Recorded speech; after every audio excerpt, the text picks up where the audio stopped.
Hey guys, it's Coach Anika.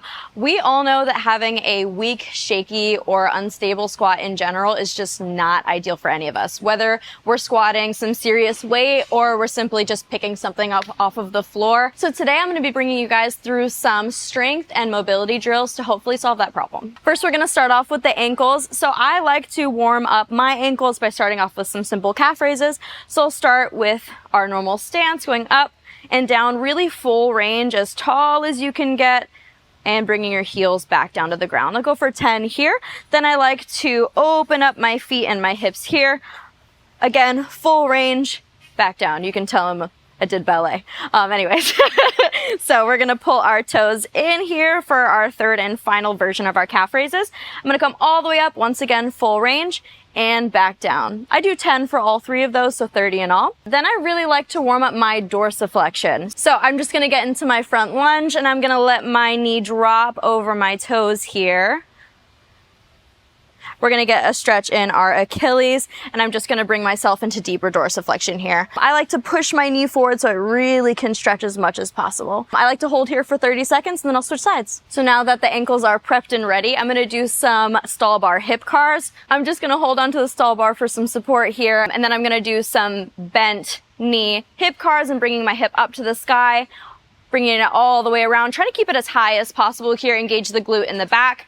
Bring it up high, all the way around, and touch at the bottom here. I'm gonna do 10 per side of those. If you want to progress it a little bit more, I'm gonna do some straight leg hip cars here. So same thing, I'm gonna tap in the front, bring it up, all the way around, trying to keep it as high as possible here.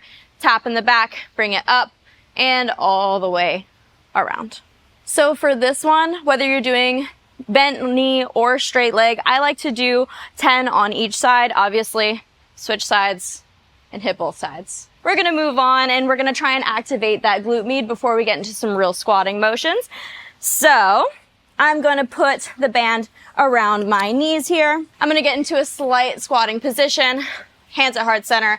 I'm gonna step, pull the legs together, step, pull the legs together. I'm gonna go all the way down the floor and all the way back down. Hopefully you're gonna feel a little bit of a burn right here in the side of your glutes. So now we're gonna get into some stall bar supported squats. From here, I'm gonna have my grip in line with my shoulders.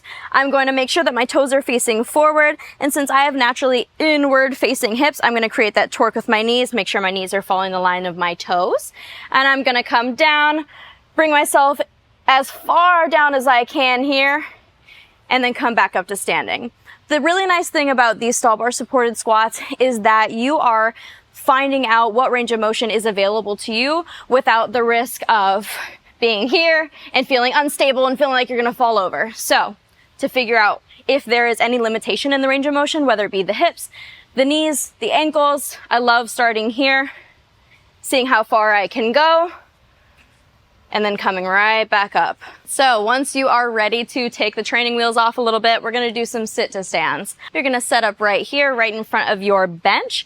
I recommend doing the same thing as we did last time, checking on your feet, checking on your alignment of your knees and your feet. You're gonna reach out here, sit back, nice, slow, and controlled, and come down to sitting.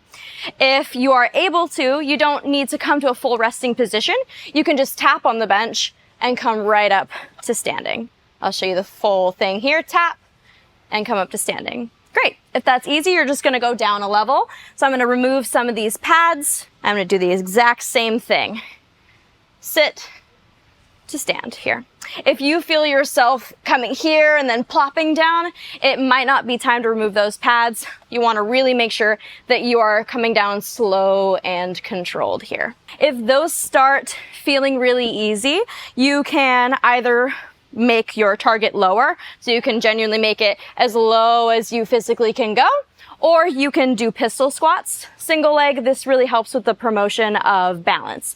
So I'm gonna be here, sitting back, tap, come back to standing. I really love these exercises because they are really beginner friendly. They are able to be scaled as little or as much as you want. So whether you are starting from the very beginning of learning your squat movements or you're squatting some heavy weight, they should be helpful to you.